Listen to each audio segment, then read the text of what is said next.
Bonjour tout le monde. Cet après-midi, on va filmer la suite des techniques de traitement et d'évaluation pour le coude. J'ai avec moi Jean-François Leclerc-Charette qui va m'assister pour la démarche et la caméraman Marie-Ève Saint-Pierre qui est derrière la lentille. Alors, pour commencer la section sur le coude, la première chose que je vais faire lorsque je fais une évaluation de coude, c'est de porter attention à l'observation posturale générale. Ce qui est particulièrement pertinent au niveau du coude, c'est de regarder la position entre le pouce et là l'écran. Ça va me permettre en tout de juger s'il y a des rotations particulières ou un excès de pronation ou de supination au niveau des avant-bras. Autre détail qui va être intéressant au niveau de l'observation posturale, c'est le tonus musculaire général de la personne. Et on peut porter attention même là, au niveau des bras, avant-bras, la forme de la main, parce que certaines atteintes neurologiques vont nous donner un impact au niveau du tonus et du volume musculaire corporel. Ensuite, on peut faire une observation latérale et observer, même chose, les volumes et tout ça. Dernier détail qui va être particulièrement intéressant au niveau du coude, ça va être de porter attention au valgus physiologique. Donc, dans le cas présent, ce qui va nous intéresser, c'est de voir est-ce qu'il y a une variation dans l'angle entre le bras et l'avant-bras. Go. Parfait. Alors, la section suivante porte sur les mouvements, l'évaluation des mouvements, la qualité ou l'amplitude des différents mouvements. Lorsque vous évaluez la région du coude, ce qui est intéressant de faire au départ, c'est de proposer au client de faire des mouvements fonctionnels qui vont vous donner une idée générale de sa situation, de sa mobilité. Alors, première idée que vous pourriez faire, c'est de demander au client de faire le geste de comme recueillir un don, qui correspond à de l'extension du coude avec de la supination. Ensuite, touchez votre épaule, monsieur, comme ça ici, donc qui est une flexion avec toujours la même supination. Dans le cours, je faisais référence à bénir un enfant, donc le geste de extension du coude, pronation de l'avant-bras, et le geste de saluer qui fait faire une flexion et une pronation. Alors, ces gestes-là permettent d'avoir une idée générale de la mobilité du coude et de pouvoir apprécier s'il y a des changements plus importants, ce qui va orienter la suite des choses. Évidemment, on compare avec l'autre côté. Par la suite, monsieur, je vais vous demander de vous coucher. Je peux procéder à l'évaluation des mouvements actifs. Lors de l'évaluation des mouvements actifs, ce que je regarde, c'est la qualité de mouvement en premier, toujours. Ensuite, je vais porter attention à l'amplitude des mouvements en faisant une prise de mesure. Et je vais évidemment demander au client s'il a des symptômes qui sont reproduits dans cette position-là. Donc, dans le cas présent, comme premier mouvement, je vais demander à mon client de faire une flexion du coude. Et je lui demande est-ce qu'il y a quoi que ce soit, avez-vous des douleurs? Non. Non. Ce que je peux faire, imaginons que son mouvement serait restreint, par exemple ici, je vais m'installer pour faire une prise de mesure goniométrique, en plaçant ma branche fixe en premier, ma branche mobile. Dans ce cas-ci, par exemple, j'obtiens une mesure de 122. Et donc, ça me servira de repère pour évaluer s'il y a des progrès ou des changements au niveau de la condition de mon client. Deuxième mouvement, je demande à mon client d'étendre le coude, correspond au mouvement d'extension. Même chose, je lui demande est-ce qu'il y a quoi que ce soit, des douleurs ou des malaises. Il n'y en a pas. On va supposer qu'il s'arrêterait ici, par exemple. Encore, je fais ça d'une mesure volumétrique, placement de la branche fixe, branche mobile, et obtient, par exemple, dans ce cas-ci, moins 25. Lorsqu'on parle de l'extension, puisque là, ils vont simuler un manque d'extension, on va l'illustrer par la mention moins, on va dire moins 25 puisqu'il en manque, pour arriver à la normale de 0. Autre mouvement qu'on va évaluer en actif, je vais vous demander de vous rasseoir. Il s'agit de la pronation et de la supination. Je vous suggère d'utiliser l'inclinomètre pour prendre vos mesures pour ce geste-là, puisque ça va être probablement l'outil le plus efficace pour avoir une mesure qui est reproductible. Donc, dans le cas présent, en gardant le coude près de vous, je vais vous demander de tourner la main vers le haut comme ça. Est-ce que vous avez quoi que ce soit de symptômes ou non? Ensuite, je peux procéder à une mesure en plaçant mon inclinomètre sur l'extrémité distale de son avant-bras. Allez-y, tournez. Et avoir une lecture assez précise, comme dans le cas présent. J'obtiens quelque chose comme 88 degrés. Donc, en l'appliquant sur les deux os à l'extrémité distale, j'obtiens une mesure qui est relativement précise, que je vais être capable de répéter. Et quant à la pronation, allez-y, tournez. Encore une fois, j'ai quelque chose comme, cette fois-ci un petit peu plus, autour de 93 peut-être, 93 degrés. Alors, j'aurais observé préalablement le mouvement. Je lui aurais encore une fois demandé s'il avait de la douleur ou quoi que ce soit. Donc, voici pour les mouvements actifs. La prochaine section va porter sur l'évaluation des mouvements passifs du coude et de l'avant-bras. Lorsque j'évalue des mouvements passifs au coude comme ailleurs, ce qui est intéressant de voir, c'est la qualité de mouvement, l'amplitude de mouvement que je peux à nouveau mesurer d'une manière similaire à ce que je vous ai présenté dans les mouvements actifs tout à l'heure. Je vais aussi porter attention à la reproduction de signes et symptômes. Et ce qui est le plus intéressant dans les mouvements passifs, c'est la sensation de fin de mouvement. Donc, quelle est la sensation que j'ai? Est-ce que c'est une sensation élastique normale ou capsulaire normale? Ou encore, est-ce que j'ai de la restriction ou d'autres SFM là, possibles? Juste une petite note par rapport à la section précédente. Si vous avez utilisé l'inclinomètre pour mesurer, par exemple, la supination ou la pronation, utilisez un objet horizontal, là, que vous êtes certain qu'il est horizontal comme point de repère, pour placer votre inclinomètre, puis ensuite prenez la mesure. Alors pour ce qui est du coude, au niveau des mouvements passifs, ce que je fais pour la flexion, c'est que j'amène le bras du client en flexion et je me rends jusqu'à la fin du mouvement pour être en mesure de l'apprécier. Je demande est-ce qu'il y a quoi que ce soit avec des symptômes. OK. Pour ce qui est de l'extension maintenant, quelque chose de similaire, je vais me rendre jusqu'à la fin du mouvement, apprécier la sensation de fin de mouvement. En extension au coude, il est normal d'avoir une sensation de fin de mouvement os à os, puisque l'écran vient buter à l'arrière de l'humérus, donc c'est une caractéristique qui est possible. Évidemment, ça peut être élastique également. Pour ce qui est de la pronation et de la supination, même chose, je bouge le membre dans la direction proposée. Dans ce cas-ci, la pronation jusqu'à la fin pour apprécier quel genre de sensation, et la même chose pour supination. Alors, la section suivante porte sur les glissements qu'il est possible de faire au niveau du coude. Les glissements, ce sont des mouvements qui se passent à l'intérieur des mouvements plus globaux de l'articulation. L'intérêt des glissements, lorsqu'on veut les utiliser, soit en évaluation ou en traitement, c'est que ce sont des techniques qu'on peut faire avec beaucoup de force, mais qui vont être plutôt confortables pour le client. Donc, c'est leur avantage principal. Au coude, au niveau de l'articulation huméro-radiale, comme l'articulation qu'on va bouger, c'est souvent le radius et qu'il est concave, les glissements vont aller dans le même sens que le mouvement. Donc, si je veux travailler le mouvement de flexion, mon glissement va être vers antérieur, puisque le mouvement s'en va vers l'avant.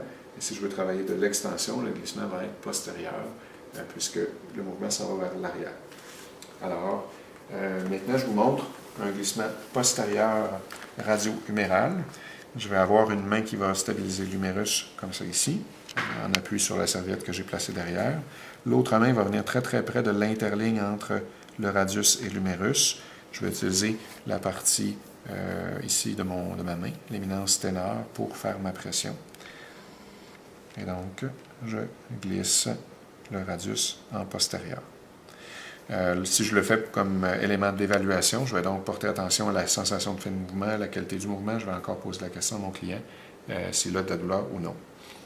Ensuite, dans cette position-là, je peux aussi utiliser la décoaptation radio-humérale.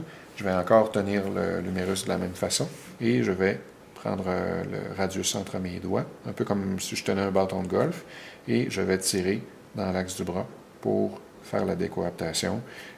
Toutes ces techniques peuvent être aussi utilisées en traitement si on leur associe un grade approprié. Quant au glissement antérieur, je vais encore venir stabiliser l'humérus avec ma main et encore venir placer mon éminence ténor près de l'interligne. Cette fois-ci, ma pression va être vers l'avant, dans la direction du devant du visage peut-être de mon client, pour avoir un axe approprié. Dans une situation normale comme celle-ci, je vais avoir une sensation élastique. Dans la vraie vie, je demanderai à mon client s'il ressent des symptômes, c'est quoi que ce soit qui est associé avec ça. Et on peut aussi faire au niveau du coude des glissements entre l'humérus et l'ulna. Pour ces techniques-là, je vais prendre l'ulna dans ma main, un peu comme si je tenais une crosse de fusil et la gâchette, là, mon index va être placé à l'arrière au niveau de l'écran. Ça va donc me fournir un bon appui pour la suite. Pour ce qui est du glissement antérieur, lui aussi va être associé avec le geste de flexion du coude. Donc, procéder comme cela. Je vais tenir l'humérus avec ma main et l'ulna avec l'autre main qui va tirer dans l'axe du bras pour le glissement antérieur. Pour le glissement postérieur, je vais déplacer ma main sur l'humérus arrière. Je vais relever un petit peu comme ça pour prendre un repli de peau pour éviter que la peau me fasse barrière pour la suite de ma technique. et je pousse en postérieur dans l'axe du bras pour soit évaluer ou traiter. Au niveau huméro-ulnaire, il y a aussi la possibilité de faire des décoaptations. La décoaptation, je la fais comme ceci, en plaçant l'avant-bras, le poignet du client sur mon épaule, en fixant l'humérus et en tirant vers moi son ulna. Donc, c'est une force que j'exerce vers mon ventre, en tirant mon coude en extension. Donc, c'est des techniques que je peux utiliser en évaluation ou en traitement. Ce qu'il me reste à vous présenter, c'est les glissements qui se font entre l'ulna et le radius. Donc, il y a beaucoup de similitudes avec certaines techniques que vous avez vues précédemment. La différence, c'est la fixation principalement, la stabilisation. Donc, dans le cas du glissement antérieur radio-ulnaire, ma fixation va se faire au niveau de l'ulna, au niveau de ma main qui est ici en dessous. Et ma pression va se faire au niveau du radius, tout près de l'interligne encore, comme tantôt les techniques de glissement antérieur huméro-radial. Alors, ça ressemble à ça. Ce geste-là va être associé avec le geste de supination parce que la tête radiale est convexe et donc le glissement s'en va dans la direction opposée au mouvement. Donc, je vous remontre comme ça ici. On peut aussi procéder à des glissements postérieurs du radius sur l'ulna. Donc, il va y avoir beaucoup de similitudes avec mon glissement postérieur radio-huméral. La différence, c'est la fixation que je vais venir faire sur l'ulna au lieu de la faire sur l'humérus. Et je pousse en postérieur. Alors, cette technique-là peut être utilisée pour aider les gestes de pronation qui auraient perdu de la mobilité. La section suivante porte sur les mouvements restés isométriques. Au niveau du coude, comme dans les autres articulations, je vais prendre soin d'installer le client dans la position de repos. La position de repos au coude, c'est environ 70 degrés de flexion avec une légère supination, une position qui ressemble peut-être à celle-là. Il va être important lors de l'élévation des différents mouvements résistés de toujours commencer par une contraction sous-maximale pour éviter de blesser la personne si elle avait une atteinte à ses structures contractiles. Alors, la première chose que je vais évaluer, c'est le mouvement de flexion. Alors, monsieur, je vais vous demander de m'empêcher de vous bouger, mais de ne pas aller plus fort que moi. Parfait. Alors, c'est moi qui gère la force que j'applique. Comme ça, je peux gérer le sous-maximal dont je vous parlais précédemment. Est-ce qu'il y a de la douleur, monsieur? Non. Non. Alors maintenant, on va y aller un petit peu plus fort. Vous toujours m'empêcher. Est-ce qu'il y a de la douleur cette fois-ci? Non. Non. Alors, le but des mouvements restés, c'est d'identifier des blessures aux structures contractiles. Il n'est pas nécessaire de faire des contractions excessivement fortes pour mettre en évidence ce type de lésion-là. Secondairement, je peux aussi m'informer, ou pas m'informer, mais vérifier la force globale du client. Est-ce qu'il est fort ou faible? Mais si je veux vraiment préciser la force, je vais devoir faire un plan musculaire complet là, par la suite. Ensuite, je peux vérifier l'extension. Juste m'empêcher de bouger, monsieur, pas plus fort que moi. Est-ce qu'il y a de la douleur? Non. Non. Empêchez-moi, on va aller un petit peu plus fort. On continue. Est-ce qu'il y a de la douleur? Non. Non. Parfait. Alors, pour ce qui est de la pronation ou de la supination, je peux utiliser une prise comme ça en croisant mes doigts. Selon la force de la personne, je peux aussi utiliser une prise à une seule main. Là, ça dépend. Je vous suggère celle-ci. Alors, juste m'empêcher de vous bouger comme ça. Pas plus fort que moi. Est-ce que c'est douloureux? Non. Et on va aller plus fort. Est-ce que c'est douloureux? Non. Non. Et dans l'autre sens, est-ce que c'est douloureux? Non. Non. Et plus fort. Pas de douleur non plus? Non. D'accord. Voilà. Maintenant, nous sommes rendus à la section des tests spécifiques qui vont vous permettre de préciser des atteintes un petit peu plus particulières là, une fois que vous avez fait votre mise en tension sélective. Les premiers tests qu'on va regarder, c'est des tests qui vont mettre en tension ou qui vont venir vérifier l'état des ligaments collatéraux au coude.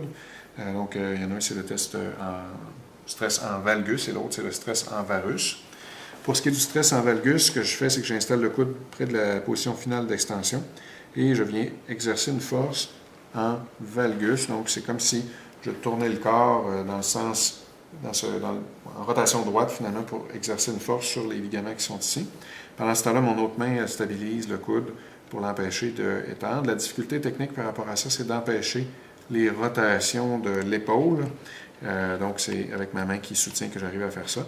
Et la réponse normale pour un test comme celui-ci, c'est d'avoir une barrière très, très ferme en fin de mouvement et aucune douleur.